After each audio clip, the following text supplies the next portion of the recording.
네, 시작하도록 하겠습니다.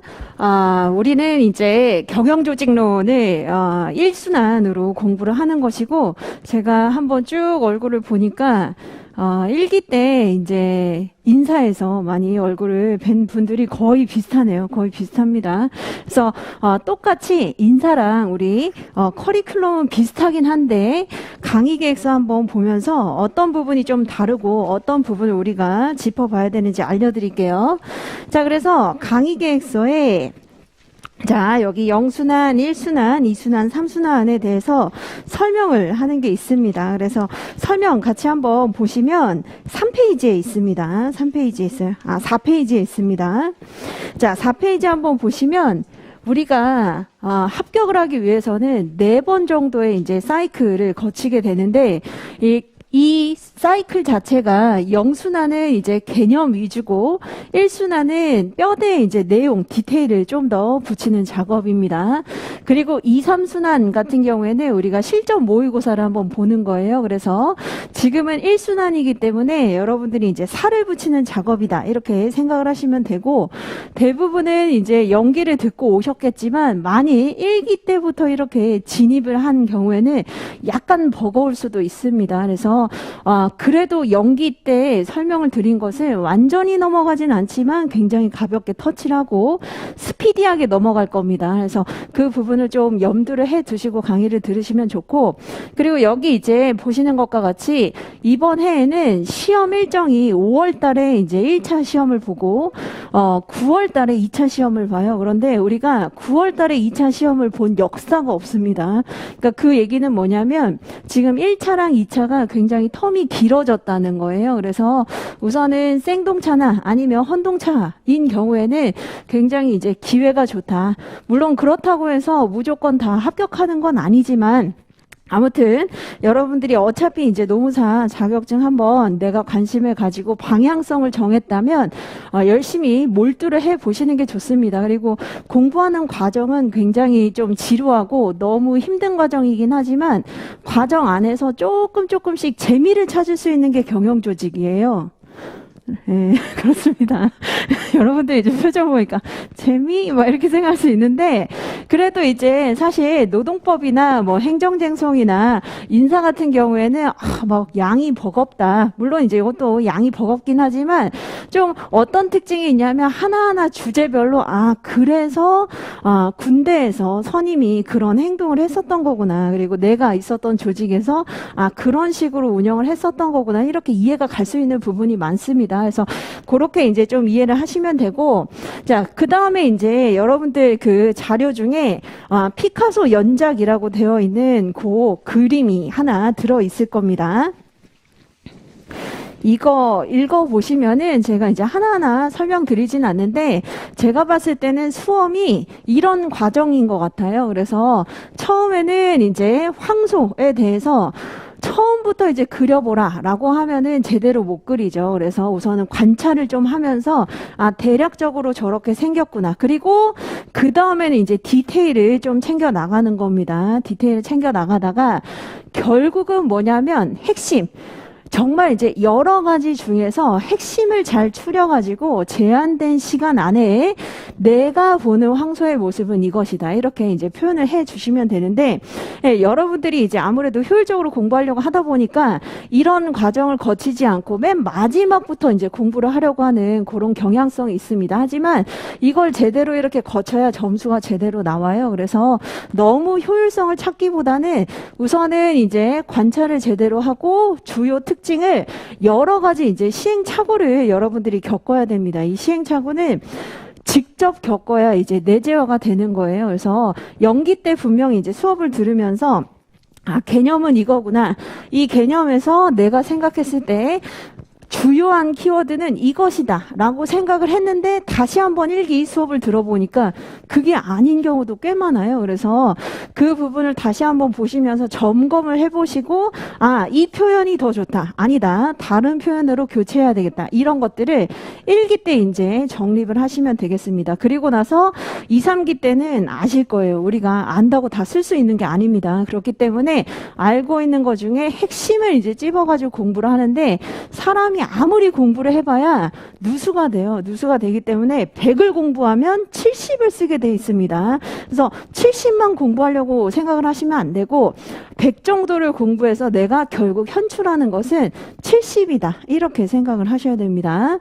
자, 그 다음에 이제 인사노무관리랑 차이점을 제가 좀 알려드릴게요. 그래서 어제까지 우리가 이제 인사노무관리 달렸거든요. 그때 이제 뭘 여러분들이 많이 느끼셨을 거냐면, 아, 이게 완전히 구슬깨기구나. 한마디로 원천 재료나 지식이 굉장히 다양하게 있는데, 이것을 어떤 모양으로 깰지는 사람들마다 달라요. 그래서 이 부분을 내가 어떤 논리로 깨어가는지, 이게 이제 인사노무관리라면 사실 경영조직은 그렇지는 않고 거의 대부분 이제 우리 문제에서 학자 누구의 어떤 이론에 어떤 부분을 쓰시오, 뭐 4가지 이런 식으로 물어보고 있기 때문에 명확하게 여러분들이 공부를 하시면 됩니다. 그래서 약간 도장 깨기 방식으로 오늘은 한번 이런 거 공부해볼까? 내일은 한번 이런 주제 한번 백지복습을 해보겠다라고 보시면 됩니다.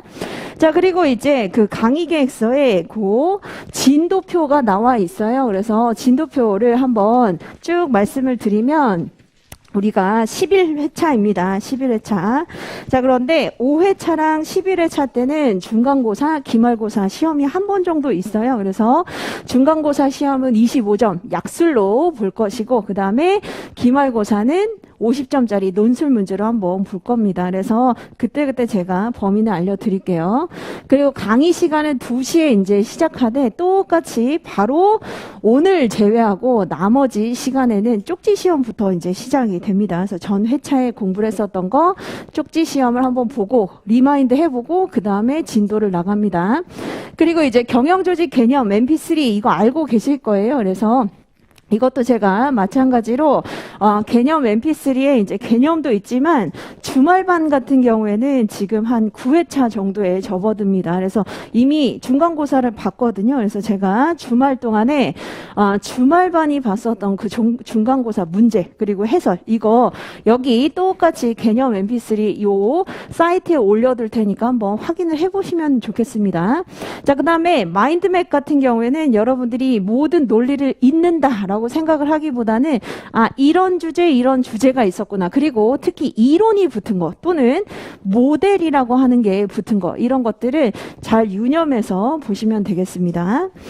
자, 그래서 이제 저희가 특히 오리엔테이션 자료 한번 같이 보고 넘어갈게요. 자, 오리엔테이션.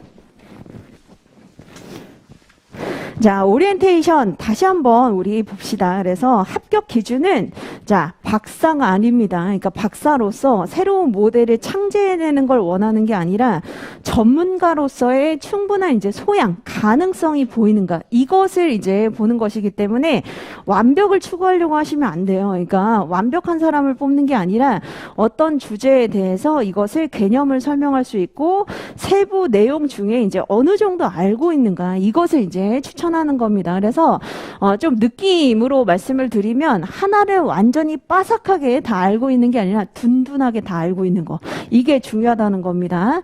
자, 그리고 공부 방법 중에 이제 형광펜 칠하는 법 요것도 이제 제가 연기 때 알려드렸을 거예요. 그래서 미리 대중 소목차라고 우리가 정해서 각자가 선호하는 색깔을 칠하자라고 말씀드렸는데 자, 이제 1기 때는 뭐 하시는 거냐면 나머지 이제 개념을 보시면서 개념 중에 이제 확실하게 내가 이거는 가지고 가야 되겠다라고 생각하는 키워드에 이제 형광펜을 좀 쳐 주셔야 됩니다. 그래서 개념 그리고 학자 그리고 키워드 연도인데 자, 때로는 보면은 메인 학자가 있고 메인 학자가 아닌 학자도 있어요. 그래서 이 부분은 제가 수업 시간에 설명을 드릴 테니까 학자 중에 이제 중요한 학자들은 꼭 잘 챙겨 두시기 바랍니다.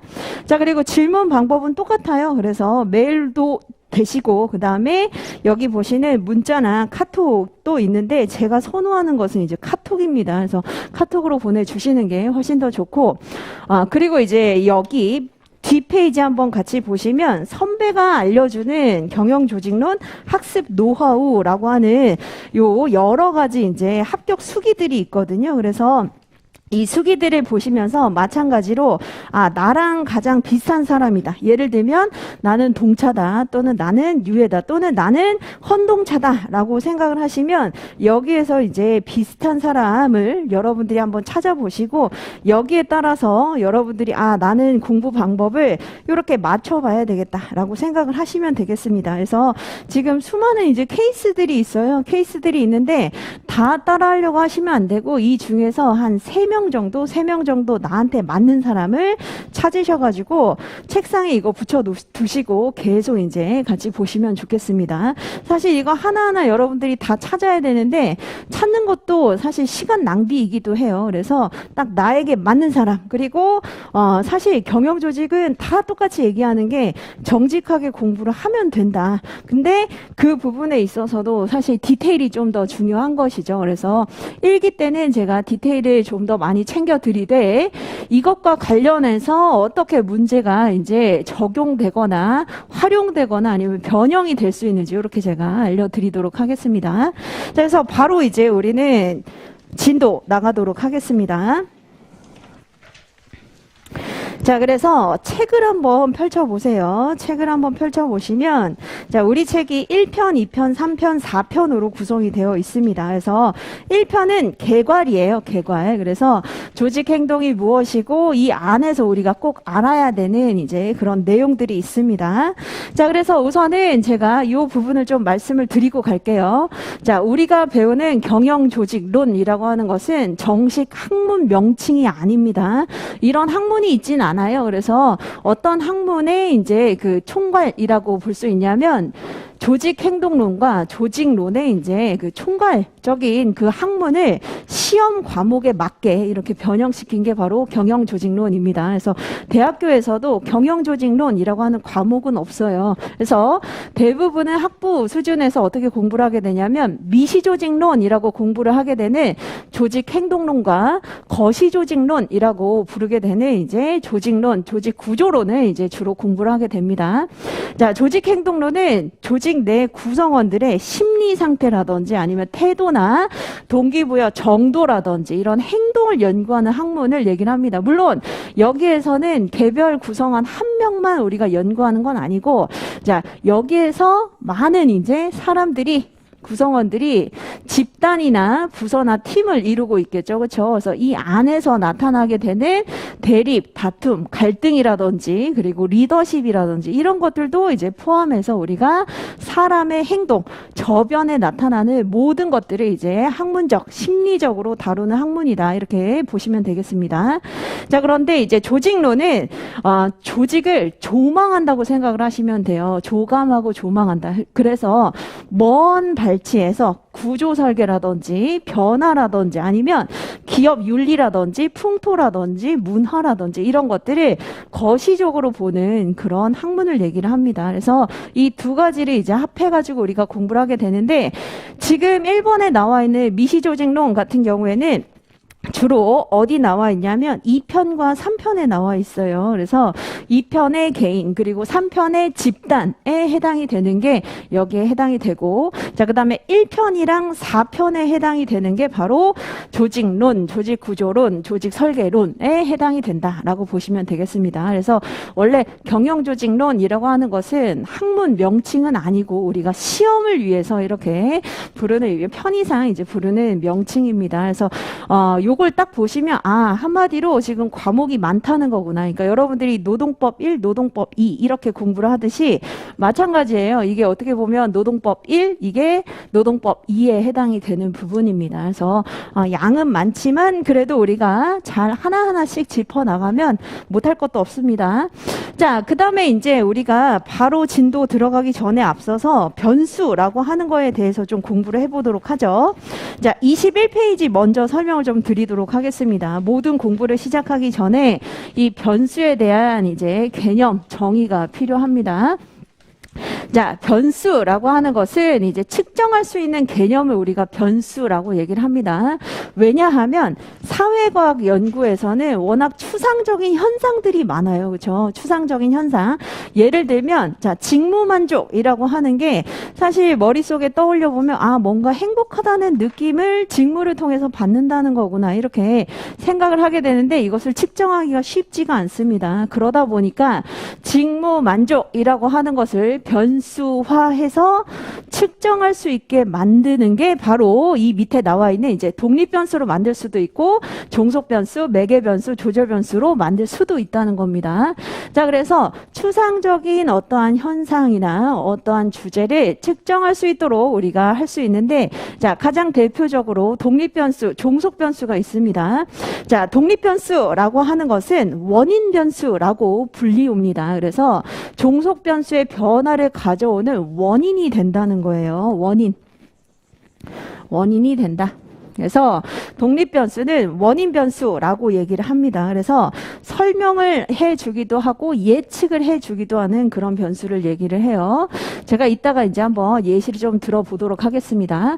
자, 그렇다면 종속변수가 무엇이냐? 자, 종속변수는 이러한 원인이라고 하는 독립변수의 변화에 영향을 받아서 변하게 되는 것을 우리가 종속변수라고 합니다. 한마디로 결과예요. 결과를 얘기를 합니다. 그러니까 한마디로 독립변수는 원인이 되는 변수고 종속변수는 그 원인에 의해서 결과가 이끌어내지는 그런 이제 요인을 얘기를 하는데 예를 한번 들어보면 자, 직무 설계를 우리가 인사관리 시간에 공부를 했었습니다. 물론 이 안에 굉장히 다양한 내용이 있지만 자, 재미와 보람을 주는 직무 설계를 하게 되면 성과가 증진된다라고 이렇게 얘기를 할 수 있겠죠. 그러면 자, 여기에서 독립변수는 뭐죠? 자, 결과의 앞에 나와 있는 원인이죠. 그렇죠? 그래서 직무 설계가 바로 독립변수, 원인변수가 됩니다. 자, 그렇다면 여기 나와 있는 성과라고 하는 건 뭐죠? 바로 종속변수입니다. 그래서 원인에 영향을 받아서 성과가 달라질 수 있다. 이렇게 본다는 것이죠. 그래서 직무 설계를 바람직하게 하게 되면 성과나 생산성이 높아진다라고 할 때 원인과 결과 이렇게 우리가 이해를 할 수 있습니다. 자, 그런데 이거는 굉장히 좀 너무 단순한 모형이에요. 그래서 여기에서 우리가 좀 더 타당하게 그리고 논리적으로 그리고 다양한 상황을 고려할 필요가 있기 때문에 자, 밑에 보시는 매개변수나 조절변수까지 다 더해서 연구를 하게 됩니다. 자, 매개변수라고 하는 것은 자, 원인과 결과 사이에서 결과를 이끌어내는 이유를 좀 더 정교하게 설명을 해주는 요인을 얘기를 합니다. 그래서 자, 매개변수는 자, 원인과 결과 사이에서 이 중간에서 훨씬 더 이유를 정교하게 논리를 정교하게 설명을 해주는 요인을 얘기를 합니다. 그래서 예를 들면 이렇게 우리가 볼 수 있겠죠. 직무 설계가 성과를 가지고 오긴 하는데 자, 이렇게 되는 이유는 중간에 자, 개인의 심리적인 상태가 만족스럽기 때문에 그래서 성과가 증진된다라고 얘기할 수 있다는 겁니다. 그렇다면 자, 개인의 심리 상태라고 하는 게 매개변수가 될 수 있겠죠. 그렇죠? 그래서 매개변수를 우리가 다른 말로 뭐라고도 부르냐면 징검다리 변수라고도 얘기를 합니다. 그러니까 우선 퐁당퐁당 이렇게 이제 생각을 해보시면 확실히 논리가 더 정교해지고 깔끔해진다는 거예요. 자, 그런데 이제 조절변수 한번 봅시다. 조절변수는 자, 독립변수인 원인 그리고 종속변수인 결과 간의 독립변수의 효과를 중간에서 조절을 해주는 요인이라는 겁니다. 그래서 자, 중간에서 조절을 한다라고 하는 건 뭘 얘기를 하는 거냐면 강도를 조절을 한다는 겁니다. 더 세게 만들어주거나 더 약하게 만들어주는 요인을 우리가 조절변수라고 얘기를 합니다. 그래서 예를 한번 들어보면 자, 원인과 결과 사이에서 자, 누구나 그런 건 아니다. 누구나 그런 건 아니고 사실 사람들의 성장 욕구에 대한 강도에 따라서 누구는 더 커질 수 있지만 누구는 더 낮아질 수 있다. 그래서 그 차이를 조절을 해주는, 강도를 더 강하게 또는 약하게 만들어주는 요인은 바로 조절 변수라는 겁니다. 그래서 직무 설계를 아무리 이렇게 해준다 하더라도 만일 성장에 대한 그 열망이라든지 자아 실현 욕구 이런 것들이 없으면 오히려 성과가 좀 약하게 나타나고, 자, 오히려 성장 욕구 강도가 굉장히 강한 사람은 훨씬 더 성과가 크게 나타난다는 겁니다. 그래서 이렇게 이제 이해를 해보시면서, 자, 사실 이게 어떤 걸 가지고 지금 제가 말씀을 드리는 거냐면 헤크만과 올드엠의 직무 특성 모델을 가지고 설명을 드리는 겁니다. 이거는 여러분들 책에는 지금은 나와 있지 않아요. 동기부여 파트에 가 보시면 그때 나와 있습니다. 자, 이것을 이제 한번 보시면 여기 음영 표시 나와 있는 걸 잘 한번 보세요. 원래 자, 독립 변수와 종속 변수는 뭐라고요? 원인과 결과였었다는 겁니다. 그래서 자, 직무 설계를 잘 이제 해주게 되면 성과가 좋아진다. 한마디로 결과가 좋아진다. 자, 그런데 너무 이제 논리적으로 점프한 것 같다는 말이에요. 그래서 그냥 직무 설계 잘해주면 성과가 난다. 너무 이제 논리적인 점프가 있다 보니까 어떻게 한다? 징검다리로 중요 심리 상태가 달라지기 때문이다 라고 논리적인 정교성을 이제 더 설명해 주는 게 바로 매개 변수라는 겁니다. 매개. 자, 그리고 다 그런 건 아니다. 사람들이 모두 일반화 시킬 수 있는 건 아니고, 다만 자, 중간에 이제 이렇게 조절을 해줄 수 있는 변수가 있다는 것이죠. 그래서 자존에 대한 열망, 그리고 성장에 대한 관심, 이런 것들이 큰 사람은 자, 이렇게 해줬을 때 성과가 완전히 이렇게 드라마틱하게 좋아지지만, 그렇지 않은 사람은 성과가 약하게 나타나거나 오히려 낮아질 수도 있다는 겁니다. 이게 그래서 바로 조절 변수, 이렇게 보시면 되겠습니다. 자, 그래서 앞으로 이제 우리가 인사관리 시간에는 제가 이런 부분을 많이 얘기 드리지는 않은 게, 아무래도 경영조직 같은 경우에는 여러분들이 인사랑 다르게 어떤 학자가 어떤 히스토리에 근거해서 이렇게 연구를 하게 되었구나 라고 하는 것을 주로 공부를 하고 있기 때문에 학자의 문제의식을 가지고, 그리고 경영자로서의 현실 감각을 가지고 이제 접근을 해야 되는 그런 과목입니다. 그래서 인사는 사실 학자의 마인드보다는 현실 세계에서 지금 이렇게 운영이 된다는 거구나, 적용을 할 수 있다는 거구나, 이런 것들을 공부를 하는 것이고, 경영조직 같은 경우에는 학자로서 문제의식, 자, 누군가가 지금 핵심 직무 차원에 있으면 결과가 좋아진다라고 했는데, 자, 이거 골똘히 바라보다가 인과관계가 너무 좀 약간 추상적인데 논리적인 점프가 있는데 라는 문제의식 때문에 뭘 만들게 된 거다? 바로 매개 변수를 하나 더 추가하게 됐고, 다 모두가 또 그런 게 아니다. 그렇기 때문에 조절 변수를 좀 더 추가해서 더 타당하게 만들어줬다는 겁니다. 그래서 이런 문제의식과 현실 감각까지 이제 우리가 공부를 하는 것이기 때문에 이런 것들은 알아두시면 되겠습니다. 자, 그래서 이제 우리 바로 4페이지부터 공부를 해보도록 하죠. 자, 조직에 대해서 이제 개념을 보도록 하겠습니다. 사실 조직의 개념은 집단의 개념이랑 거의 유사해요. 그렇죠? 그래서 조직의 개념과 집단의 개념을 우리가 병행해서 이제 같이 공부를 한다라고 생각을 해 두시면 되겠습니다. 자, 조직은 우선 공동의 목표를 가지고 있습니다. 그래서 여럿이서 같이 지향하는 결과가 있다는 거예요. 자, 그리고 체계화된 구조를 가지고 있다라고 나와 있죠. 체계화된 구조라고 하는 게 일종의 시스템을 이제 구축을 하려고 한다는 겁니다. 그래서 시스템을 구축해서 유기적으로 작동하는 것을 원한다는 겁니다. 자, 그렇게 하면서 뭐가 가능하다? 상호작용을 한다는 거예요. 그래서 상호작용. 자, 이거 우리가 인사관리 시간에 항상 많이 얘기를 듣던 건데 뭐죠? 정보나 의견이나 감정 같은 것들을 서로 공유한다는 겁니다. 그래서 더 나은 아이디어가 이제 개발될 수 있도록, 그리고 그 더 나은 아이디어가 목표 달성에 기능할 수 있도록 그렇게 해준다는 겁니다. 그래서 영향을 이제 주고받으면서 자, 시너지를 이제 추구한다는 겁니다. 그래서 협력 내지 협동이라고 하는 도움 행동을 하는데, 자, 이게 왜 그렇게 하는 거냐면 외부 환경에 적응하기가 용이하다는 겁니다. 그렇죠? 그래서 환경에 적합한 태도나 행동을 통해서 생존을 하고 성장하고 발전할 수 있다는 겁니다. 그런데 이게 2인 이상의 단위 집단이라는 것이죠. 그래서 사실 조직이라고 하는 것들을 우리가 키워드로 다 이제 이렇게 한번 모아봤는데 그 이유가 뭐냐면 밑에 나와 있는 브라운이나 구텐베르그나 알렌 등 정말 수많은 학자에 의하면 나는 조직을 이것으로 본다라고 하는 여러 가지 샘플들 중에서 공통적인 교집합을 지금 모아둔 게 바로 이 개념이라는 겁니다. 그래서 이대로 외우려고 여러분들 하실 필요가 없어요. 결국은 조직은 하나의 집단인데 목적 달성을 위해서 시스템을 만들기도 하고 그 안에서 뭘 한다? 의견, 감정, 정보를 서로 공유하고 공감하면서 시너지를 도출하는 그런 특징을 가지고 있다. 특징이라고 생각하시면 되겠습니다. 자, 그 다음에 조직의 등장 배경을 한번 보시면 자, 분업이 나와 있습니다. 자, 분업이 뭐죠? 전문화를 얘기를 하는 거잖아요. 그렇죠? 그래서 자, 과업을 세분화하게 되면 능률과 효율이 높아지기 때문에 한 명이 할 일을 훨씬 더 몇 배로 더 빨리 할 수 있다는 겁니다. 그렇기 때문에 조직이 이제 등장하게 됐다.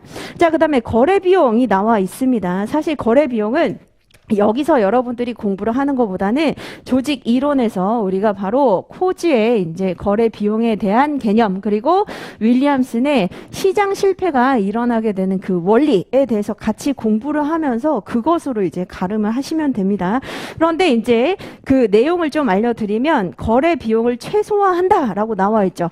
이게 뭘 얘기를 하는 거냐면 결국 자, 시장에서의 거래는 두 주체 간의 자유로운 재화나 서비스의 교환으로 인해서 이제 이루어지는 건데, 자, 이것을 살펴봤더니 어떻다? 완전 경쟁 시장에서는 완전히 공평하게 그리고 공정하게 거래를 할 수 있지만 현실 세계에서는 완전 경쟁 시장이 아니기 때문에 서로 어떻게 한다? 속이기도 하고 제한된 합리성도 존재하고 불확실성도 있기 때문에 그래서 둘 간의 거래가 결국은 뭘로 대체가 된다? 하이라키라고 하는 위계 조직을 이제 만들어서 운영을 하는 것이 훨씬 더 비용이 저렴하기 때문에 두 주체 간의 완전 경쟁 시장이 불가능함을 우리가 생각을 해보면 자, 이것 때문에 결국은 이제 조직을 형성하게 된다는 겁니다. 그래서 조직을 형성하게 되는 이유는 두 주체 간의 자유로운 교환 관계에 있어서 비용이 높아질 수밖에 없기 때문에 차라리 조직을 만들어서 조직을 형성해서 하이라키라고 하는 위계 조직으로 이제 운영을 하는 게 가장 비용이 낮아지기 때문이다. 이렇게만 우선 보시면 되겠습니다. 자, 그 다음에 이제 조직의 기본 속성이라든지 이런 것들을 읽어보시면 되겠습니다. 자, 그 다음에 이제 중요한 주제가 바로 조직 효과성에 대한 내용입니다. 그래서 자, 조직의 목표가 바로 조직 효과성이라고 할 수 있는데 자, 효과성은 바로 효율성과 다르다라고 하는 것을 우리가 연기 때 공부를 했었죠. 그래서 자, 요 개념에 대해서 한번 알아보고 효과성의 세부 내용이 어떻게 되는지 한번 알아보도록 하겠습니다. 자, 효과성에 대해서는 우선 15회 때 기출이 한번 된 적이 있어요. 15회 때 25점짜리로 이제 기출이 된 적이 있습니다. 그래서 개념 그리고 세부 내용도 우리가 한번 잘 알아둘 필요가 있다. 자, 그래서 하나씩 보도록 하죠. 우선 조직 효과성이라고 하는 effectiveness는 자, 효과성으로 번역도 되지만 유효성으로 번역도 됩니다. 조직 유효성이라고 하는 말로도 번역이 됩니다. 자, 그래서 효과성은 뭐냐면 궁극적인 목적 달성의 정도를 얘기합니다. 그렇죠? 궁극적으로 목적 내지 목표를 달성을 했다면 우리가 그것은 효과성이 있다, 유효성이 있다 이렇게 얘기를 한다는 겁니다. 이 부분에 대해서 피터 드러커는 뭐라고 얘기를 했었죠? Do the right things를 하게 되면 한마디로 자, 옳은 걸 하게 되면 결국 목적을 달성을 하는 것이다 이렇게 얘기합니다. 하지만 경제성을 뜻하는 효율성과 같은 의미는 아니죠. 그렇죠? 그래서 효율성은 영문으로는 efficiency라고 얘기를 합니다. 그리고 자, 이 부분은 뭘 얘기하는 거냐면 인풋 대비 아웃풋이라고 하는 자, 투입 대비 산출을 가장 경제적으로 하는 것을 우리가 효율성이라고 합니다. 싸게. 그래서 한마디로 여러분들이 알고 있는 가성비 있잖아요. 가성비가 있을수록 효율적이다라고 얘기합니다. 그래서 자, 이 부분에 대해서 또 피터 드러커 뭐라고 얘기하죠? Do things right이라고 얘기를 합니다. 그래서 옳게 하게 된다면 어떤 방법을 찾는다? 가장 경제적인 방법을 찾는다는 겁니다. 그래서 이 두 가지는 이제 의미가 완전히 똑같은 건 아닌데 특히 조직 효과성을 표현하는 또 다른 이제 그 목표가 있습니다. 그래서 이게 바로 공식 목표와 운영 목표라고 하는 게 결국은 조직 효과성을 드러내주는 내용이다라고 볼 수 있겠습니다. 그래서 6페이지 한번 같이 보시면 자, 공식 목표와 운영 목표가 무엇인지 한번 그 개념 정의가 나와 있어요. 그래서 같이 보도록 하죠. 자, 공식 목표는 조직이 공식적으로 달성해야 되고 대외적으로 제시하고 있는 목표를 얘기를 합니다. 그래서 선언적인 특징을 가지고 있다라고 볼 수 있겠습니다. 자, 선언적인 특징 이거 누가 얘기하죠? 주로 조직의 상층부에서 얘기를 합니다. 그래서 조직의 CEO라든지 조직의 상층부에서 자, 우리 조직은 어떤 조직이냐면 사람들의 삶에 도움이 되는 물건을 만드는 조직이다라고 하는 요런 Better for Life라고 하는 선언적인 성격을 가지고 있는 게 이제 공식 목표라는 겁니다. Better for Life가 어떤 회사의 이제 공식 목표냐면 현대차의 공식 목표예요. 그래서 자, 우리가 차를 만드는 것은 비단 기계 장치를 만드는 게 아니라 사람들의 삶을 윤택하게 만들어주는 것이다. 라고 하는 선언적인 성격을 가지고 있다는 거예요.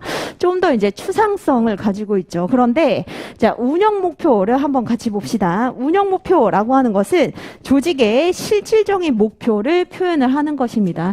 실질적인 목표라고 하는 것은 구체적인 목표를 의미하는 거예요. 그래서 자, 이것을 달성하기 위해서는 우리가 어떻게 해야 되는지 이것을 이제 좀 더 구체적이고 수단적으로 더 세분화해서 나타내 주는 게 바로 운영 목표라는 겁니다. 자, 그러면 운영 목표 같은 경우에는 어떻게 우리가 알 수 있을까요?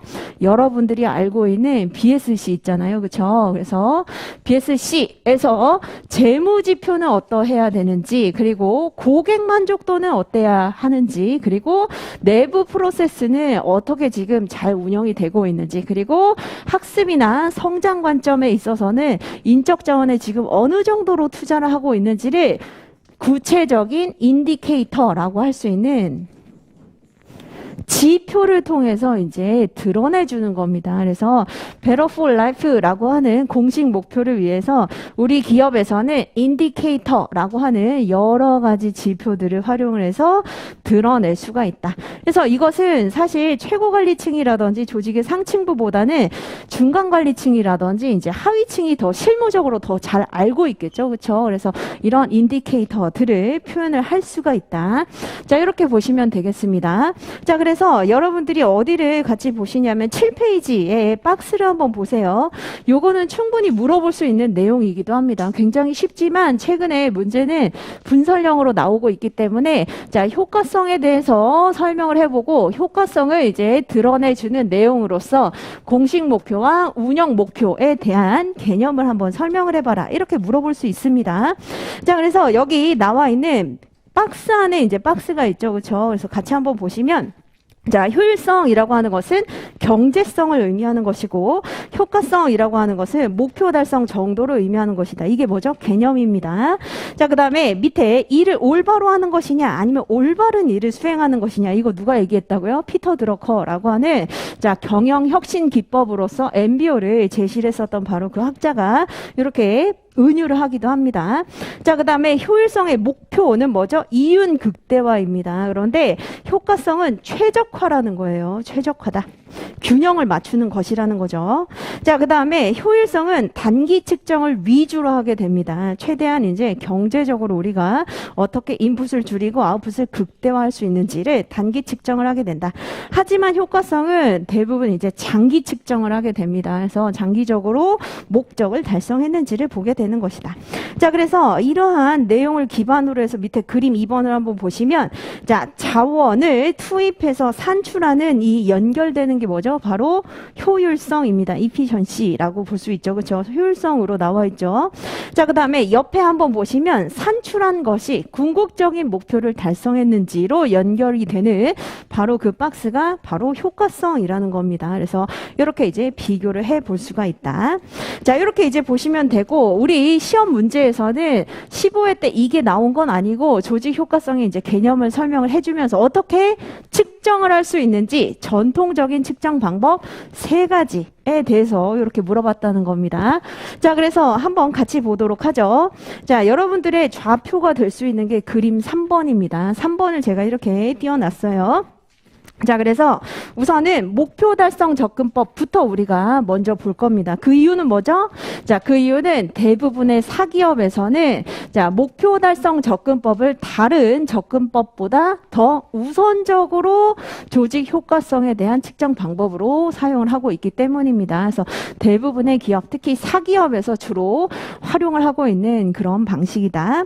자, 그래서 개념 한번 보도록 하죠. 개념을 한번 보시면 우선 목표에 대해서 파악을 하고 목표를 달성한 정도에 대해서 우리가 측정을 하는 방식을 얘기를 합니다. 그래서 아무리 열심히 해봐야 그런 거 소용없고, 자, 농업적 근면성 이런 거보다는 확실한 어떤 결과, 산출물, 아웃풋 이게 중요하다라고 보는 게 바로 목표 달성 접근법입니다. 자, 측정 지표 몇 가지 정도 여러분들이 한번 생각을 해보시면 이게 우리가 신문에서 보는 지표들이에요. 그래서 대표적으로 뭐가 있죠? 자, 생산액이라든지 투자 수익률이라든지 이런 것들, 그리고 당연히 영업이익액이라든지 영업이익률이라든지 이런 것들 다 여기에 해당이 된다라고 볼 수 있겠습니다. 하다못해 우리가 공부했었던 ROI 같은 것들 있잖아요. 이것도 여기에 다 해당이 된다라고 볼 수 있겠습니다. 그래서 Return on Investment라고 해서 투자 자본 수익률 이런 것들 다 여기에 해당이 된다. 자, 그런데 이제 전제 조건은 이해를 하시면 됩니다. 이거 다 외우려고 하지 마시고, 자, 전제 조건을 한번 봅시다. 우선은 목표를 봐야 되는데 관리해야 되는 수가 너무 많아요. 그러면 관리가 제대로 안 되겠죠. 그렇기 때문에 적당한 수로 구성이 되어야 되고, 자, 그 다음에 그 결과에 대해서 모든 구성원들이 찬성을 할 수는 없겠지만 어느 정도는 동의를 해야 된다는 겁니다. 그래서 여기 지금 보시는 생산액이나 투자 수익률이나 불량률이나 결근율, 자, 이런 것들은 누구나 이제 다 동의할 수 있는 결과라고 볼 수 있는 것이죠. 자, 그리고 이제 조직에 힘이 미친다라고 하는 것은 조직이 어떻게 공헌을 했는지가 바로 결과로, 인과관계로 드러나야 된다는 것을 의미를 합니다. 그래서 이게 이제 바로 전제 조건이다. 자, 그런데 이제 한계점을 한번 같이 보도록 하죠. 조직은 한 가지의 목표를 가진 게 아닙니다. 복수의 목표를 가지고 있죠. 그렇죠? 그래서 여러분들이 알고 있는 복수의 목표, 대표적으로 뭐죠? 자, 기업의 경제적인 효율성으로, 자, 이익이 많이 나면서도 종업원의 사회적 효율성 측면에서 만족해야 된다는 겁니다. 그렇죠? 근데 이게 사실은 굉장히 이해상충적인 목표라고 할 수 있잖아요. 그렇죠? 그래서 자, 기업도 수익이 많이 나면서 종업원도 행복한, 자, 이러한 목표들이 분명히 존재할 수밖에 없다는 겁니다. 자, 그다음에 동그라미 2번 한번 보시면 주관성이 이제 개입이 된다는 거예요. 왜냐하면 조직의 CEO가 한 명만 있는 게 아니라 이제 조직의 상층부나 이사회나 여러 이제 임원들이 보는 그 주관적인 관점이 있기 때문에 어떻게 된다? 목표에 대해서도 가중치나 우선순위가 다를 수 있다는 겁니다. 자, 뿐만 아니라 이제 3번째 한번 보세요. 3번째, 과거의 업적과 미래 행동 간에 불일치가 발생할 수 있다는 겁니다. 뭐냐면 아무리 좋은 자원을 여기 투입한다 해서 반드시 성과가 높게 나타난다? 그건 아니라는 거죠. 그렇죠? 그렇기 때문에 과거에 아무리 좋은 자원을 투입한다 하더라도 산출물까지 오는 그 과정이 너무 길기 때문에 이런 부분에 대한 것은 전혀 고려하고 있지 못하다는 겁니다. 자, 이게 한계점이다. 이렇게 보시면 되겠습니다. 그래서 우선은 여러분들이 어떻게 공부를 해야 되는지를 제가 알려드리면, 자, 목표 달성 접근법은 우선 어디에서 시작이 된다? 대부분의 사기업에서 주로 활용하는 방법으로 목표를 파악하고 목표를 달성한 정도를 보는 게 바로 개념인데, 주요 측정 지표는 이런 게 있지만, 자, 전제 조건까지 다 보지는 마시고 것이고 이건 이해를 하시고 자, 한계점은 복수의 목표, 주관성 그리고 시차의 정도 이런 것들이 있다라고 정리를 하시면 되겠습니다. 자, 그다음에 이제 반대로 한번 넘어가 보도록 하죠. 자원기준 접근법이 있습니다. 자, 자원기준 접근법은 독특한 특성이 있었어요. 바로 비영리 조직이나 사회복지기관에서 주로 활용할 수 있다는 겁니다. 그래서 아까 어떤 것을 제가 미리 말씀을 드린 거냐면 대부분의 사기업에선 이걸 쓰지만 그게 적합하지 않은 기업도 있다는 겁니다. 그런 기업은 뭘 써야 된다? 비영리 기관이나 사회복지기관, 병원과 같은 그런 기관들을 너무 산출물 위주로 우리가 제대로 지금 운영을 하고 있는지를 알 수는 없다. 그렇기 때문에 투입 자원을 기준으로 이제 봐야 된다는 겁니다. 그래서 개념을 한번 보시면 자, 투입 측면에 초점을 맞춰서 조직을 평가하는 방법이다. 자, 그 투입이라고 하는 게 특히 뭐다? 희소하고 가치 있는 자원을 획득하고 관리할 수 있는지의 능력을 얘기를 하는 겁니다.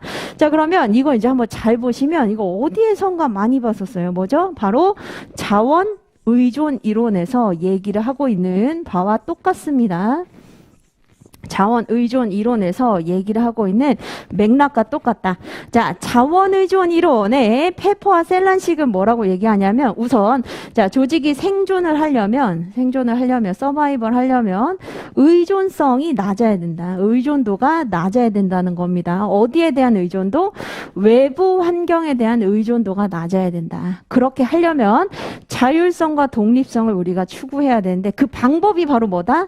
자원을 괜찮은 자원을 획득하고 관리하는 능력이 중요하다. 그렇게 되면 생존할 수 있다. 이렇게 얘기를 하는 것이죠.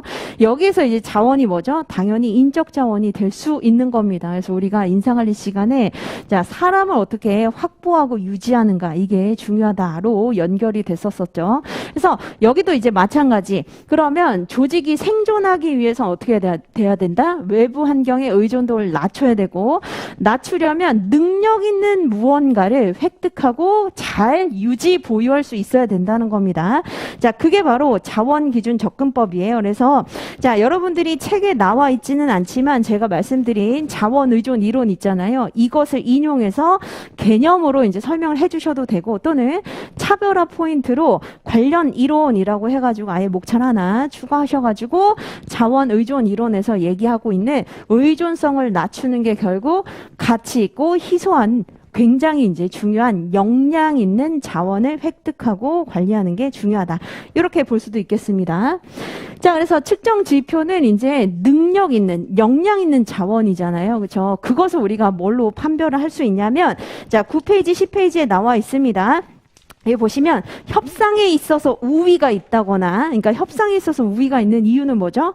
자, 워낙 이미 네임밸류가 높다거나 아니면 권력을 가지고 있다거나 아니면 더 큰 영향력을 가지고 있을 때 유리하다는 것이죠. 그렇죠? 그래서 협상에 있어서 유리한 지위를 가지고 있다거나 자, 판별 능력이라고 되어 있죠. 이것은 정확하게 인지하고 계산을 할 수 있는 능력을 얘기를 합니다. 그래서 훨씬 더 고차원적인 인식, 계산 능력을 가지고 있다거나 자, 그 다음에 10페이지에 관리 능력이 있습니다. 그래서 조직 활동에 필요한 여러 가지 자원들을 잘 구성하고 조정할 수 있는 능력을 가지고 있다거나 그리고 대응 능력으로 환경에 신축적으로 빨리빨리 대응할 수 있는 이러한 능력을 가지고 있는 거. 한마디로 뭐죠?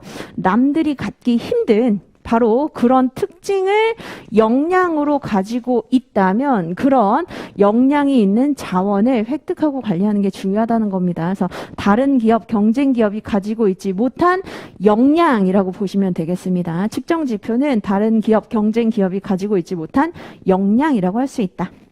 자, 그래서 전제 조건을 한번 보도록 하죠. 전제 조건은 자, 가치 있는 자원을 효과적으로 획득하고 관리할 수 있다.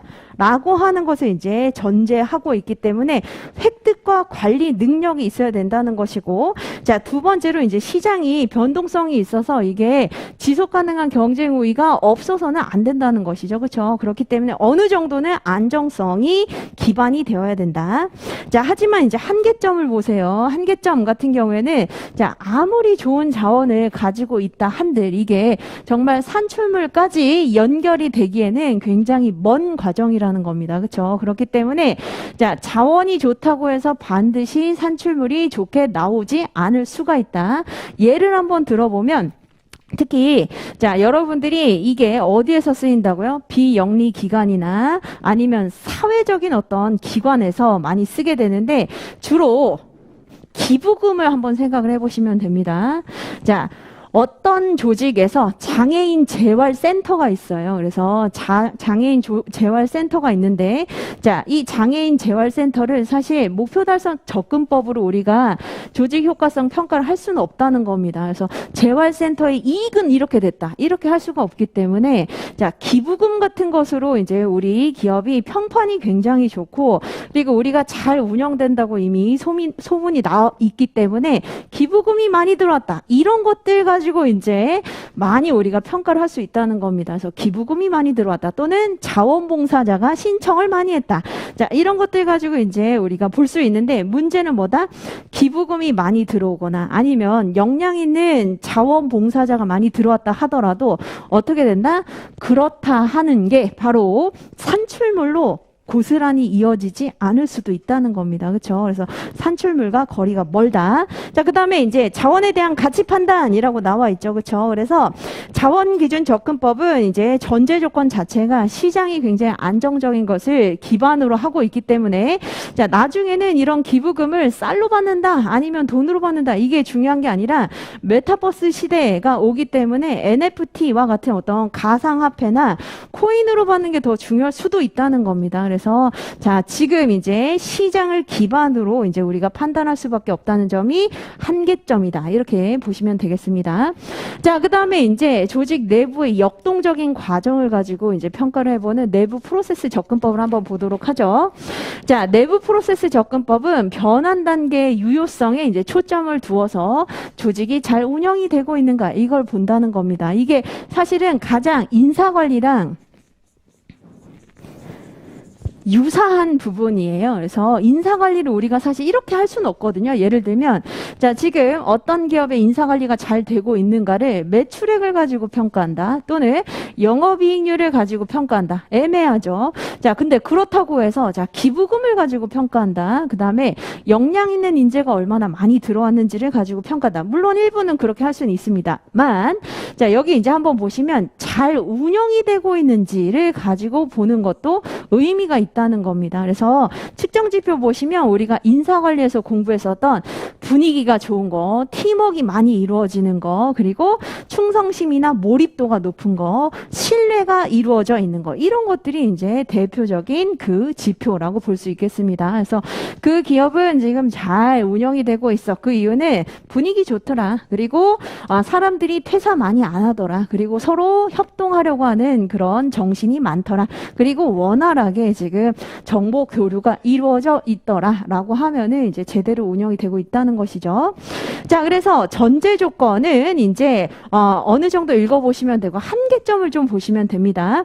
자, 우선은 한계점 같은 경우에는 추상적인 목표보다는 이제 구체적인 어떤 실무에 대한 수단이나 방법을 가지고 우리가 이제 많이 논하게 되는데 자, 이런 것들을 가지고 있다고 해서 반드시 이게 산출물로 이제 연결은 안 될 수 있다는 겁니다. 이게 이제 하나의 한계점이라고 볼 수 있고 자, 이런 지금 보시는 지표들을 계량화하기에는 굉장히 어렵다는 거예요. 그래서 분위기를 100점 만점에 92점 이런 식으로 이제 우리가 측정하기는 굉장히 어렵다.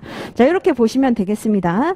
자, 그다음에 이제 여러분들이 보시면 작년 그 책이랑 뭐가 다른지 제가 말씀을 드리면 자, 8페이지, 9페이지, 10페이지, 11페이지에 자, 우선 목표 달성 접근법의 의, 그다음에 자원 기준 접근법의 의, 그리고 10페이지에 내부 프로세스 접근법의 의라고 되어 있는데 옆에다가 이제 부제가 나와 있잖아요. 부제에 자, 최종 상태, 바람직한 최종 상태에 도달할 때 그 행동은 효과적이다라고 얘기할 수 있다. 버나드 이렇게 얘기를 해놨고, 자, 자원기준 접근법에서 특히 자원을 획득할 수 있는 능력이 생존에 관련이 된다. 자, 그 다음에 내부 프로세스 접근법에서 효과성은 최종 상태로만 파악하지 않고 하나의 프로세스, 절차나 단계로 고려하는 게 좋다라고 제가 논문에서 이제 인용을 한 겁니다. 그래서 자, 대표적인 이제 학자들의 논문을 인용을 한 것이기 때문에 만일 유예 이상이라면, 그러니까 제가 추천하는 게 바로 생동차는 아마 여기까지 공부하시긴 좀 어려울 거예요. 그래서 유예 이상이시라면 요 의 옆에 나와 있는 부제 있잖아요. 부제를 잘 살리는 것도 하나의 방법입니다. 개념 설명을 하실 때. 근데 어차피 버나드나 아니면 여기 옆에 있는 9페이지에 카치라든지, 카치 대신에 뭐 써도 된다고요? 자원 의존 이론을 써도 되는 겁니다. 자, 그 다음에 내부 프로세스 접근법에 스티어라고 하는 학자도 사실 굉장히 유명한 학자예요. 그래서 요 학자까지 이렇게 이제 나는 좀 욕심이 있다라고 하시면은 챙겨주시면 되겠습니다. 자, 그 다음에 이제 여기까지 나와 있는 게 바로 15회 때 이제 기출이라면 현대적 측정 방법에 대해서는 지금까지 한 번도 물어본 적이 없습니다. 그래서 제가 봤을 때는 얼마든지 이제 나올 수 있는 주제이기도 합니다. 그래서 50점짜리로 나오면 딱 좋죠. 그렇죠? 그래서 예를 들면 조직 효과성에 대한 개념에 대해서 쓰고, 자, 그래서 요즘엔 분설형으로 나오고 있기 때문에 효과성에 대한 개념, 그리고 공식 목표와 운영 목표에 대한 개념 설명을 하시오. 자, 그 다음에 쌍가로 2번에서 전통적인 측정 방법에 대해서 세 가지로 이제 분설해서 한번 설명을 해보시오. 자, 그 다음에 세 번째 이제 현대적인 측정 방법에서 세 가지 정도를 설명을 해보시오. 이렇게 물어볼 수 있고, 이게 이제 50점짜리라면 지금 이제 마지막에 공부하는 조직 효과성에 대한 그 특히 경쟁 가치 모형이 있습니다. 이게 이제 바로 25점짜리로 나올 수가 있겠습니다. 그래서 이제 우리 한번 같이 정리를 해보도록 하죠. 자, 우선은 11페이지에 이제 이해관계자 접근법이라고 나와 있습니다. 그래서 이해관계자 접근법에 이해관계자가 누구인지를 우리가 개념을 알아두어야 되겠죠. 자, 이해관계자가 누구죠? 조직의 여러 가지 요구 조건이나 권리를 가지고 있는 주체를 우리가 이해관계자라고 얘기를 합니다. 조직의 여러 권리나 요구 조건을 가지고 있는 주체를 바로 이해관계자라고 얘기합니다. 이해관계자는 이해를 가지고 있는 자다. 이렇게 쓰시면 동어반복이죠. 그렇죠? 그래서 조직의 여러 가지 요구 조건, 그리고 권리, 이런 것들을 가지고 있는 자입니다. 자, 이해관계자 관리를 어떻게 하느냐에 따라서 조직의 흥망성쇠가 결정된다고 볼 수 있겠죠. 자, 그래서 여러분들이 여기 보시는 그림 있잖아요. 그림 4번이 바로 이해관계자들을 표현한 그림이라고 볼 수 있겠습니다. 꼭 다 외워야 되는 건 아닌데 한번 생각을 해보시면 돼요. 자, 우선은 조직의 권리, 요구를 가지고 있는 주체라고 했었잖아요. 그래서 자, 우선 대표적으로 누가 있죠? 소비자가 있습니다. 자, 소비자 같은 경우에는 뭘 요구하게 되죠? 자, 고객, 소비자 여기 있습니다. 자, 기업이 한번 만들어줬다면 좀 좋은 제품 좀 만들어주세요. 좋은 서비스 좀 제공을 해주세요. 라고 권리 가지고 있죠. 그렇죠? 요구할 수 있습니다. 자, 뿐만 아니라 조직 내부에 있는 종업원도 어떻죠? 종업원은 자, 우리가 열심히 일을 했으니까 바로 임금 좀 이제 제대로 좀 주세요. 그래서 종업원이 있습니다.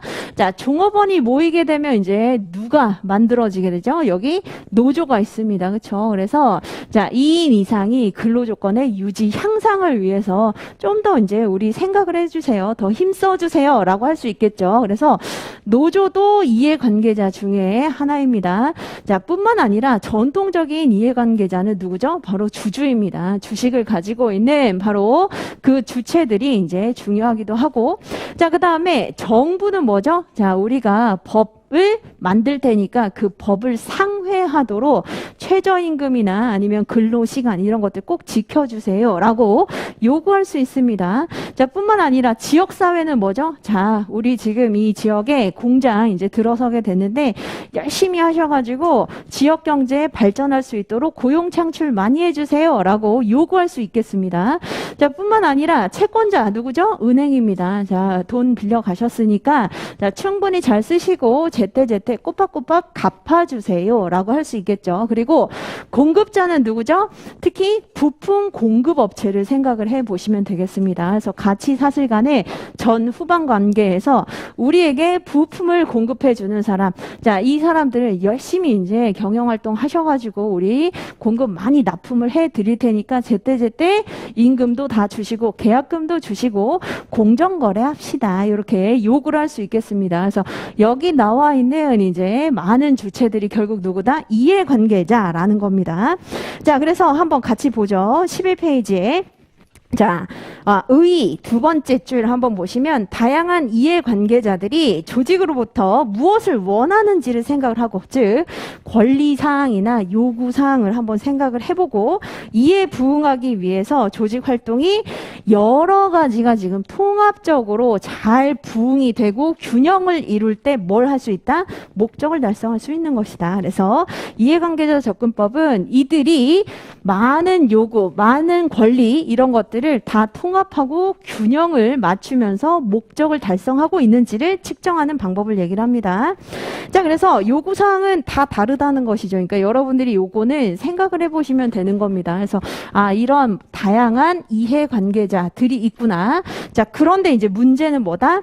12페이지 한번 넘겨보시면 자, 한계점을 한번 잘 보세요. 한계점이, 자, 광범위한 환경에서 전략적인 환경 요소를 구분해내는 작업 자체가 어렵다라고 나와 있죠. 그래서, 자, 환경 요소 중에 경제적인 환경, 그 다음에 사회적인 환경, 그리고 정치적인 환경도 있고 기술적인 환경도 있었습니다. 자, 이런 거 중에 지금 더 우선순위로 두어야 되고, 우리가 우선순위로 대응해야 되는 게 무엇인지, 이런 것들을 판가름하기가 어렵다는 거예요. 자, 그 다음에 두 번째로, 자, 전략적인 환경 요소를 구분을 해낸다 하더라도 이들 요소 간의 상대적인 중요성을 이제 가중치를 결정하기가 굉장히 어렵다는 겁니다. 그래서 여기 보시는 동그라미 1번, 2번은 뭘 얘기하는 거냐면, 자, 이 주체들이 요구하는 것도 있지만 사실 환경에 대응을 해야 되는 부분도 있는데 환경 대응에 있어서 우선순위 판별이 어렵고 우선순위 판별도 문제지만 가중치를 두는 것도 어렵고 이 중에서도 또 누구의 요구를 먼저 이제 들어줘야 되는지도 사실은 굉장히 어려운 문제라는 겁니다. 자, 그리고 동그라미 3번 한번 보시면, 자, 지배적인 연합이나 이해관계에 따라서 해석이 달라질 수 있다. 한마디로 마찬가지 주관성이 개입이 될 수 있다는 겁니다. 이 중에서 주주가 먼저지라고 하는 게 주주 민주주의죠. 그렇죠? 그러나 자, 주주보다는 종업원이나 노조가 먼저 되어야지라고 하는 게 이제 반대의 입장이잖아요. 그렇기 때문에 이것도 마찬가지 누구를 먼저 생각해야 되는지에 대한 주관성이 개입이 될 수 있다. 이렇게 보시면 되겠습니다. 그래서 우선순위 판별도 어렵고 가중치를 설정하기도 어렵고 이 부분에 대한 이제 주관성까지도 개입이 될 수 있다. 이렇게 보시면 되겠습니다. 자, 그 다음에 BSC가 있습니다. BSC는 이거 어디서 많이 봤었죠? 이게 바로 우리가 인사관리 시간에 조직 효과성을 평가할 수 있는 대표적인 방법이었었다. 그래서 조직 효과성 평가 방법으로 자, BSC가 있었습니다. 자, 그 내용을 그대로 여기에 가지고 오시면 돼요. 그래서 우리 한번 리마인드 해보도록 하죠. 자, 개념 뭐였었죠? BSC라고 하는 밸런스드 스코어 카드라고 하는 것은 한국말로는 균형 성과 지표라고 하는 것이죠. 그래서 비전과 전략으로부터 도출이 되어 신중하게 선택된 여러 가지 재무, 고객, 프로세스, 학습, 성장 관점의 인디케이터 라는 겁니다. 그렇죠? 인디케이터들의 합입니다. 인덱스가 아니에요. 인디케이터들의 합입니다. 자, 그래서 대표적인 이 인디케이터들 우리가 공부를 한 적이 있습니다. 그래서 여기 보시는 것처럼 자, 13페이지에 재무 관점의 인디케이터 뭐가 있죠? 자, 여기 보시는 EVA 이런 것도 있지만 결국은 매출액, 생산액, 그리고 영업이익률, 그리고 ROI 이런 것들 다 여기에 있습니다. 자, 그다음에 고객 관점에 있어서 자, 지금 고객이 얼마나 만족하고 있는지를 알 수 있는 대표적인 지표 뭐가 있죠? 시장 점유율, 재구매율 이런 것들 여기에 있습니다. 자, 내부 프로세스 관점이라고 해서 지금 시스템이 얼마나 원활하게 잘 돌아가고 있는가, 이것을 나타내주는 게 바로 뭐다? 여기 보시는 것처럼 얼마나 지금 품질이 좋고 사후 서비스가 좋은지 등등, 자, 리드 타임이라고 하는, 자, 제품 주문을 해서 그것을 인도받기까지의 과정이 얼마나 짧게 걸리는지에 대한 리드 타임도 여기에 해당이 된다. 자, 그 다음에 마지막으로 사람한테 얼마나 지금 투자를 하고 있는지에 대한 인디케이터 뭐가 있죠? R&D에 지금 얼마나 투자를 하고 있고 직원 숙련도는 얼마나 높은지, 이런 것들을 우리가 볼 수 있겠습니다. 자, 그래서 여기 이제 유용성은 전체 평가를 할 수 있다는 것이죠. 그렇죠? 거시 평가를 할 수 있고, 자, 이거 인사관리 시간에 말씀드린 적이 있습니다. 여기 그림을 보시면 과거에 대한 활동을 어떻게 했는지는 재무 지표로 나타나게 되고, 지금 현재 어떻게 하고 있는지, 한마디로 시스템 잘 운영하고 있고, 자, 고객 만족도에 신경을 쓰고 있는지도 알 수 있을 뿐만 아니라, 자, 결국 얼마나 사람에게 투자했는가는 뭘로 이제 나타나게 된다? 미래에 나타나게 된다는 겁니다. 그래서 과거, 현재, 미래를 나타내주는 지표일 뿐만 아니라 인사, 마케팅, 재무, 생산에 대한 경영학의 4대 기능을 균형 있게 이제 드러내주는 지표이기도 하고, 재무제표 공시로 외부에 공시하는 부분도 있지만 내부 고객이라고 할 수 있는 종업원이나 내부 구성원들에게 이제 지금 시스템상의 문제라든지, 그 다음에 얼마나 지금 교육훈련 투자에 힘쓰고 있는지, 이런 것들을 알려주는 지표이기도 하다라고 보시면 되겠습니다. 그래서 밸런스드 스코어 카드라고 본다는 거죠. 그래서 과거, 현재, 미래, 외부, 내부, 게다가 경영학의 이제 4대 기능까지 포함하고 있다. 자, 그러나 이제 한계점을 한번 보세요. 지금 한계점 똑같습니다. 다 중요하다라고 얘기를 하는데, 이거 중에 우선순위를 우리가 다루기가 어렵다는 겁니다. 그렇죠? 그래서 이 부분에 있어서, 자, 동그라미 1번 한번 보시면 이해관계자들 간에 갈등이 존재할 수 있다라고 나와 있죠. 그렇죠? 그래서 자, 재무지표가 가장 뭐라고 해도 중요하다라고 보는 그런 사람들도 있고, 아니다, 사람에 대한 투자가 중요하다라고 보는 사람들도 있죠. 그래서 이해관계자들의 갈등 그리고 주관성이 존재할 수 있습니다. 자, 그 다음에 동그라미 2번 한번 보시면, 자, BSC가 주장하고 있는 지표, 인디케이터와 성과 간의 정교한 인과관계를 밝히기가 어떻다? 굉장히 사실 어렵다는 겁니다. 그래서 여러분들이 이렇게 하면 좋아질 것 같네 라고 하지만, 마찬가지, 자, 투자를 하면 재무지표에 어떻게 영향을 주는지, 자, 고객 구매에 있어서 고객 만족도가 높으면 재무지표에 어떻게 연결이 되는지, 그리고 지금 리드타임이 줄어들게 되면 재무지표에 어떻게 영향을 주는지를, 자, 제3의 변수라고 할 수 있는 여러 가지 변수들을 통제하지 않고 연구를 한 결과가 없어요. 그렇기 때문에 이런 정확한 인과관계를 밝히기가 어렵다.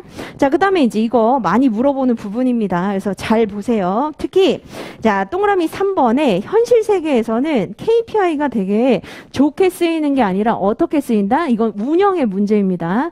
사람들을 통제하고 관리하기 위한 수단으로 전락할 수가 있다는 겁니다. 그래서 우리가 이론적으로 공부할 때는 되게 좋은 어떤 평가 방법이라고 생각이 될 수 있는데, 이것을 실제 운영하는 데 있어서는 어떻게 된다? 운영하는 데 있어서 여러 인디케이터들을 가지고 사람들을 이제 못 살게 군다는 겁니다. 그래서 자, 지금 고객 만족도가 생각보다 낮아. 그러니까 지금 당신이 잘못하고 있는 거야. 그래서 작년 대비 지금 120%까지 이제 우리가 향상시켜야 되는데, 그렇지 못하다면 지금 당신이 잘못하고 있는 것이다 라는 지시 감독의 방식으로 잘못 운영이 될 수 있다는 겁니다. 그래서 사실은 좋은 어떤 이상적인 균형 성과 지표로 우리가 운영을 하자는 것임에도 불구하고, 현실 세계에서는 통제 수단으로 이제 전락해서 이제 잘못 운영이 될 수가 있다. 이렇게 보시면 되겠습니다. 자, 그 다음에 경쟁 가치 모형이 사실 오늘 배우는 것 중에 가장 중요한 부분이라고 할 수 있겠죠. 그렇죠? 그래서 다른 부분도 이제 두루두루 다 터치하시면서 공부하실 때 이게 가장 중요합니다. 자, 그래서 한번 같이 보도록 하죠.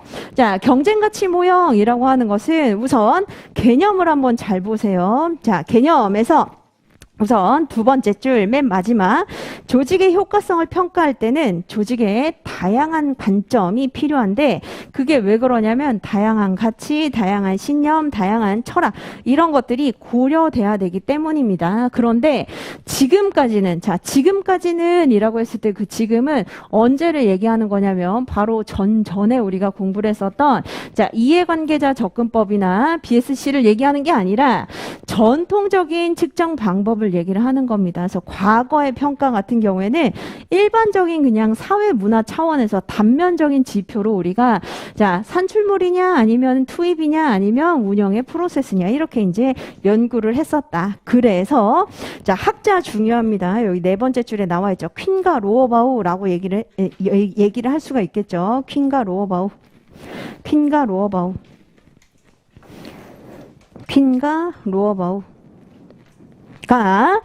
뭐라고 얘기한다? 맨 밑에서 세 번째 줄. 가치들은 상황에 따라서 서로가 더 중요하다라고 경쟁하면서 중요성의 가중치가 다르게 매겨질 수 있는데 이것 때문에 이제 우리가 경쟁 가치라고 부르고 모든 가치들 이제 잘 들으세요. 서로 모순되고 상반되는 가치들을 균형 있게 우리가 다루어야 된다는 겁니다. 서로 모순되고 상반된 배타적인 가치들을 지금 공존하고 있다는 거예요. 이런 공존하고 있는 가치들을 하나를 이제 너무 추구해서는 안 되고 어떻게 해야 된다?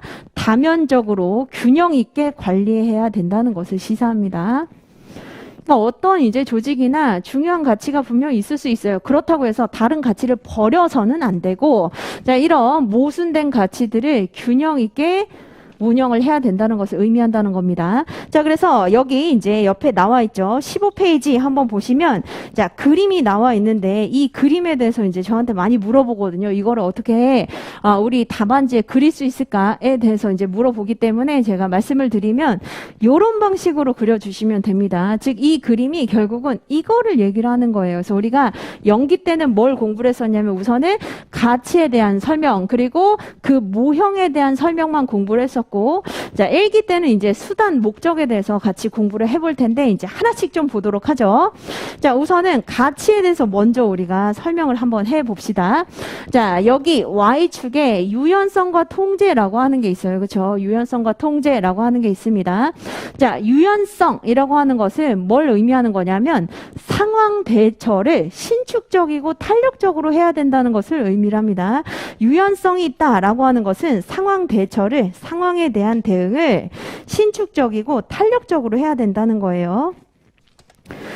뭔가 획일화된 표준, 기준을 두는 게 아니라 상황에 대한 대처를 신축적이고 탄력적으로 해야 된다.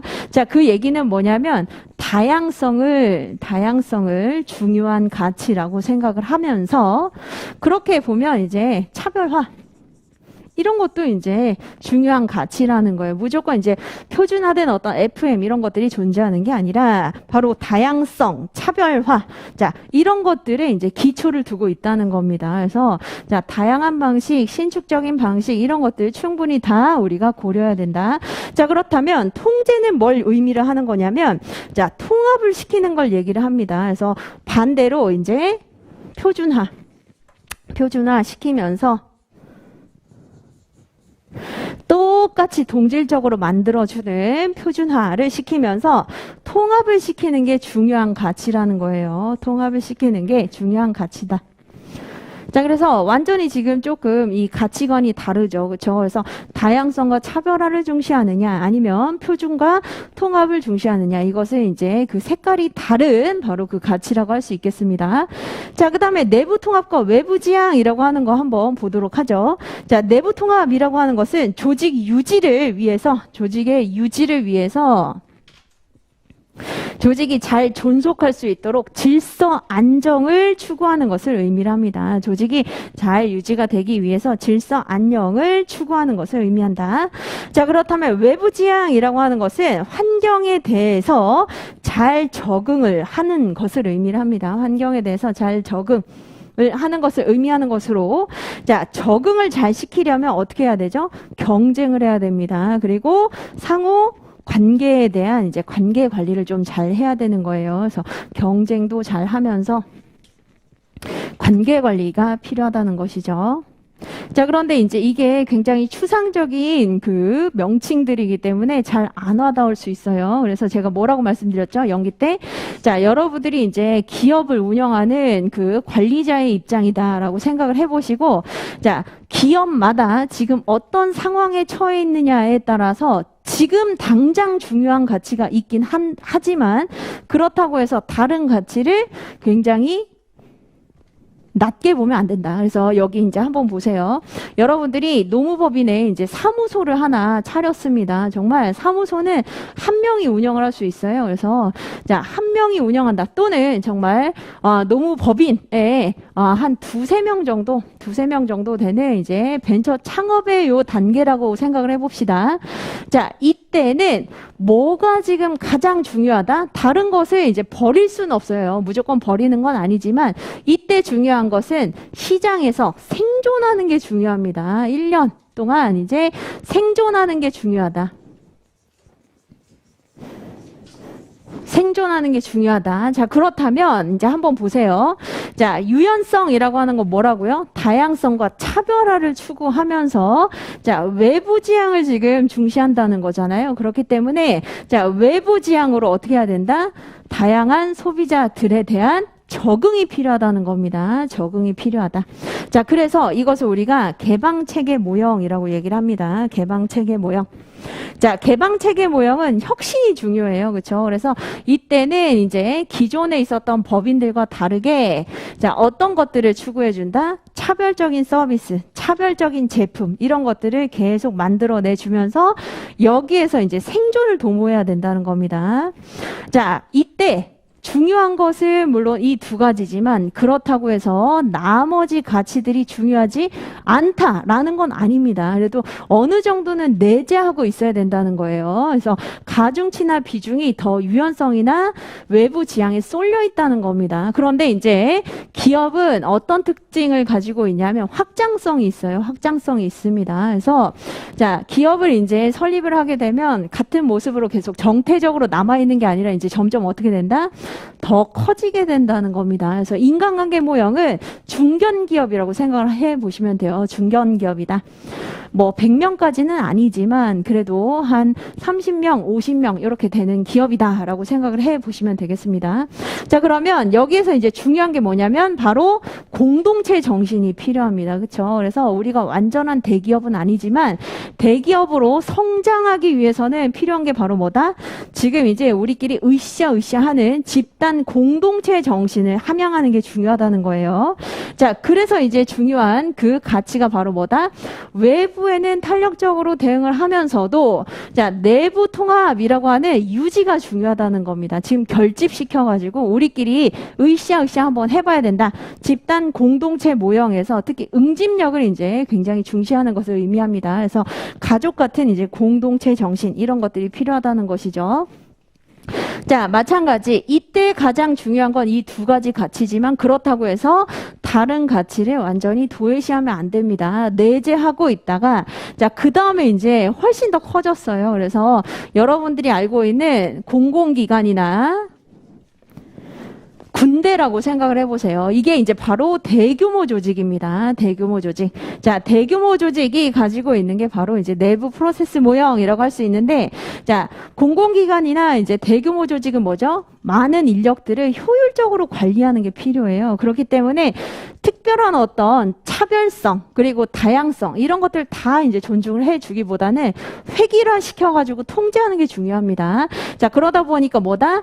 조직을 유지하면서 밑에 보시는 체제를 안정적으로 유지하고 획일화해서 표준화시키는 거 이게 중요하다는 거예요. 그래서 공공기관 같은 경우에는 이제 우리가 알고 있는 관료제가 여기에 해당이 되는 것이죠. 그래서 규정이나 절차나 여러 가지 이제 공식적인 문서들로 이제 관리를 하게 됩니다. 자, 그런데 이제 또 어떻게 된다? 이렇게까지 왔다가 더 커질 수 있습니다. 그래서 물론 군대나 공공기관이 더 커지는 건 아니고 이거는 일예고, 자, 사기업 같은 경우에는 글로벌 기업으로 커질 수가 있어요. 그렇죠? 글로벌 기업으로 더 확장이 될 수 있습니다. 자, 이때 중요한 건 뭐냐면 경쟁력을 유지하는 거예요. 경쟁력을 유지하지 못하면 결국은 조직은 쇠퇴됩니다. 그런 입장에서 어떻게 본다? 자, 합리적 목표 모형이라고 하는 것은 결국 뭐가 중요하다? 경쟁력을 유지하고 확장시킬 수 있는 능력이 중요합니다. 그러려면 외부의 고객들에게 민감하게 계속 이제 피드백을 받으면서 어떻게 해야 된다? 나름대로 사업부를 잘 관리할 수 있는 질서 유지가 필요하다는 거예요. 그렇기 때문에 통제가 중요한 요 모형이 된다. 자, 그런데 여기서 끝나는 게 아니라 또 회귀하게 됩니다. 어떻게?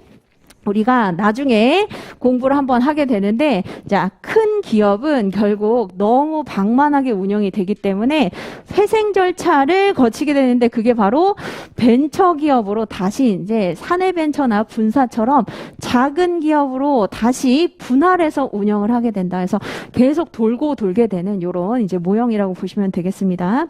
자, 그런데 이제 여기 나와 있는 수단 그리고 목표를 한번 우리가 좀 공부를 해보도록 하죠. 이게 왜 그런지에 대해서 설명을 좀 드릴게요. 자, 그래서 한번 같이 보시면, 자, 여기에서 하나씩 봅시다. 개방체계 모형 작은 조직, 그 다음에 자, 가족 같은 조직, 그 다음에 엄청 큰 관료제, 그리고 완전 이제 글로벌 조직, 이렇게 한번 생각을 해보시면, 자, 개방체계 모형에서는 아까 뭐가 중요하다고요? 생존, 그리고 우선 1년 동안 살아남아야 된다는 겁니다. 생존과 성장이 그 목적이라는 거예요. 생존과 성장이 목적이다. 자, 그렇게 하기 위해서는 이제 그 방법이 뭐다? 소비자들이 원하는 적소를 찾아줘야 된다는 겁니다. 그래서 소비자들이 원하는 제품과 서비스, 그것을 찾아야 돼요. 그 소구점을 찾아서 어떻게 해야 된다? 적응해야 된다. 그래서 남들이 다 만드는 그런 제품보다는 소비자들이 원하는, 그리고 소비자들의 그 요구사항에 민감하게 귀 기울여서 어떻게 해야 된다? 생존하고 성장할 수 있다는 겁니다. 자, 그 다음에 두 번째로 여기 이제 인간관계 모형 한번 보세요. 목적은 뭐죠? 자, 결집시키는 거잖아요. 으쌰. 우리끼리 닐 내일 따지지 말고 공동체 정신으로 한번 잘해보자. 라고 하는 것이기 때문에 목적은 뭐냐면 사람을 개발시키는 거예요. 그래서 사람을 개발시켜서 이 일 저 일 다 처리할 수 있도록 그렇게 만드는 게 목적입니다. 자, 그렇게 하려면 뭐가 필요하다? 자, 공동체 정신이라고 할 수 있는 응집력이 필요하다는 겁니다. 그래서 응집력을 기반으로 해서 개발을 좀 더 시켜주는 거. 자, 그 다음에 이제 관료제입니다. 굉장히 큰 조직이에요. 큰 조직은 가장 큰 목적이 뭐죠? 질서 안정이에요. 그렇죠? 질서 안정입니다. 자, 그렇게 하려면 뭘 해야 된다? 정보 관리를 표준화해야 된다는 겁니다. 규칙, 절차, 문서에 따라서 형식화하고 이런 정보 관리를 잘 해야, 자, 이러한 대규모 조직이 안정적으로 유지가 될 수 있다. 자, 그 다음에 이제 글로벌 조직이에요. 글로벌 조직 같은 경우에는 자, 목적이 뭐다? 경쟁력 유지잖아요. 그렇죠? 경쟁력 유지가 결국은 생산성입니다. 그래서 쇠퇴하지 않고 경쟁력을 유지하는 게 중요한데, 그렇게 하기 위해서 뭐가 필요하다? 중장기 계획이 필요하다는 겁니다. 자, 그래서 여기 이제 나와 있는 요 그림을 그리지 마시고 여러분들이 이제 답안지에는 뭐 그릴 수 있어야 되냐면 밑에 나와 있는 요 그림으로 그릴 수 있어야 된다는 겁니다. 그래서 한번 보시면 똑같아요. 이 가치는 똑같고, 자, 인간관계 모형, 개방체계 모형, 내부 프로세스 모형, 합리적 목표 모형 똑같습니다. 자, 그럴 때 여기까지 같이 물어볼 수 있어요. 교수님이 수단과 목표 내지는 수단과 목적을 같이 쓰시오라고 물어볼 수 있습니다. 그래서 우선은 요렇게 여러분들이 쓰시되, 자, 줄글로 설명을 할 때는 어떻게 한다? 여기 15, 16 페이지에 나와 있는 인간관계, 그 다음에 개방체계, 내부 프로세스, 합리적 목표 모형으로 요 순서대로 설명할 수도 있지만 순서를 바꿀 수도 있습니다. 어떻게? 이게 1번, 이게 2번, 이게 3번, 이게 4번 이렇게 바꿀 수도 있다. 그 이유는 뭐죠? 조직의 성장 주기에 따라서 한번 살펴보겠다라고 얘기를 하면서 개방체계부터 합리적 목표 모형으로 이제 여러분들이 얘기를 할 수가 있겠다. 자, 이게 여기 16페이지에 나와 있고, 이것이 어디 이제 정리가 되어 있냐면 16페이지에 조직의 적용을 한번 보세요. 자, 갑자기 이제 퀸과 카메론이 나옵니다. 퀸과 카메론이 왜 나오게 되냐면, 자, 여기 이제 제가 조금 있다가 한번 요거는 설명을 드릴 거고, 요거 한번 같이 봅시다. 이게 바로 퀸과 카메론이 얘기를 했었던 조직 수명주기 모형이라고 할 수 있습니다. 우리 책에 나중에 나와요. 그래서 자, 조직 수명주기 내용주기 모형에 따르면 어떤 조직이든 간에 지금 보시는 것처럼 창업, 공동체, 공식화, 정교화 단계라고 하는 4단계를 거치게 된다라고 했는데 이게 바로 여기에 해당이 된다는 것이죠. 그렇죠? 바로 여기에서도 퀸이 이제 연구를 한 겁니다. 그러다 보니까 이게 뭐다? 창업 단계. 그다음에 이게 집단 공동체 단계. 그다음에 세 번째가 구조의 공식화 단계, 그리고 네 번째가 구조의 정교화 단계, 이렇게 우리가 연결을 시킬 수가 있겠습니다. 그래서 이 내용이 여기 나와 있는 것이죠. 그렇죠? 그래서 자, 경쟁가치 모형은 합리성을 추구하면서도 성장 주기에 따라서 4가지 가치가 성장하기도 하고, 즉 우선순위가 있기도 하고 쇠퇴하기도 한다. 그래서 어떻게 한다? 여기 창업 단계에서는 개방체계 모형으로, 집단 공동체 단계에서는 인간관계 모형으로, 그리고 공식화 단계에서는 내부 프로세스 모형으로, 그리고 정교화 단계에서는 합리적 목표 모형으로 우리가 관리를 해야 된다. 이렇게 볼 수 있겠습니다. 자, 그런데 더 나아가서 이제 문제가 많이 굉장히 복잡하고 어렵게 나오면 자, 조직 문화랑 같이 엮어서 나올 수도 있습니다. 그래서 자, 조직 문화에 대한 이 진단 툴이 있죠. 그렇죠? 조직 문화 진단 툴. 자, 이것도 퀸이 연구를 한 겁니다. 그래서 관계지향, 혁신지향, 위계지향, 시장지향이라고 해서 우리가 4편에 5장의 문화 파트에서 이 부분을 공부를 하게 됩니다. 그래서 똑같이 나오게 되는데, 자, 마찬가지로 똑같습니다. 인간관계 모형이 뭐다? 클랜. 그 다음에 개방체계 모형이 에도크라시. 그리고 내부 프로세스 모형이 위계지향, 하이라키. 그리고 합리적 목표 모형이 바로 마켓에 해당이 되는 거예요. 그래서 요런 방식으로 물어볼 수 있는데, 예를 들면 이런 것들입니다. 제가 이제 문제를 하나 가지고 왔어요. 자, 한번 잘 보시면, 자, A 조직이 있습니다. A 조직은 틈새 시장을 찾아서, 자, 틈새 시장이 뭐죠? 소비자들이 요구하는 그 영역을 얘기를 하는 겁니다. 이것을 우리가 니치 마켓이라고 얘기하잖아요. 그래서 소비자들이 요구하는 그 영역이 있는데 그 영역을 찾아서 외부 환경에 적응하려고 하는 신생 조직이라고 나와 있죠. 그래서 여기서 알 수 있는 게 뭐죠? 우선은 힌트가 여러 가지가 있는데 외부 환경에 적응 신생 조직이라고 하는 겁니다. 그러면 아무래도 규모가 굉장히 큰 밑에 있는 모형보다는 아무래도 지금 벤처나 아니면 공동체적 이제 정신을 가지고 우리가 운영을 하게 되는 인간관계 모형에 더 가깝겠구나, 이렇게 생각을 할 수가 있겠습니다. 그래서 A는 여기 걸쳐 있다라고 볼 수 있겠죠. 너무 이제 4가지로 생각하실 필요는 없습니다. 자, 그다음에 B 조직은 생산성과 수익에 중점을 두고 있다라고 나와 있죠. 그래서 아무래도 생산성과 수익은 물론 오른쪽에 가깝긴 합니다만 결국 관료제도 뭐죠? 안정적인 질서 유지를 통해서 지금까지의 생산성을 보존하려고 하는 목적이 굉장히 강합니다. 그러다 보니까 어떻게 된다? B 조직은 이렇게 이제 속해 있다라고 볼 수 있겠습니다. 그래서 이런 방식으로 이제 물어볼 수 있어요. 이게 어디에 나와 있는 그 사례냐면 데프트 교수님 교과서에 이 사례 문제가 나와 있어요. 그래서 똑같이 지금 이렇게 묻고 있습니다. 그래서 A 조직이 있고 B 조직이 있는데, 자, A 조직은 어떤 모형에 속하는지, B 조직은 어떤 조직에 속하는지를 한번 얘기를 해보시오. 이렇게 묻고 있습니다. 자, 여기에서 하나 더 나아가서 우리가 적용을 해보죠. 자, 번스와 스토커가 1961년에 자, 유기적 조직 그리고 기계적 조직이라고 하는 것을 개념 정의하게 됩니다. 그게 뭐였었죠?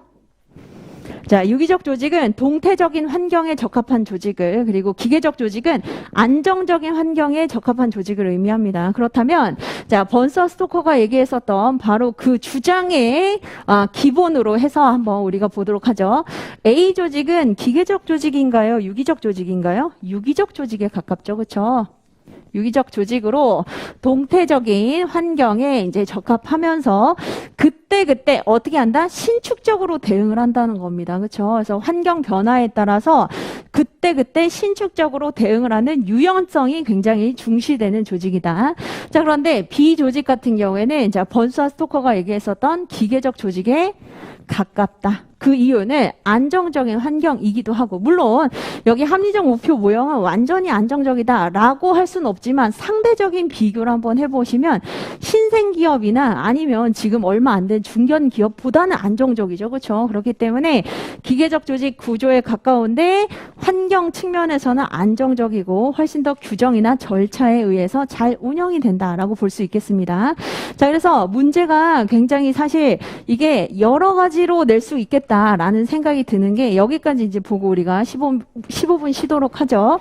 우선은 가장 이제 심플하게 묻는다면 요거 물어볼 수 있습니다. 그래서 경쟁가치 모형에서 얘기를 하는 이 지표가 어떤 의미를 가지고 있는지, 그리고 사상안에 해당이 되는 각 모형이 어떤 목표와 수단을 가지고 있는지 써보시오. 이렇게 물어볼 수 있고, 그 다음에 이제 결합을 시킨다면 조직 수명 주기와 각각 설명을 한 다음에 각 단계가 어떻게 연결이 되는지를 설명해 보시오 라고 물어볼 수 있습니다.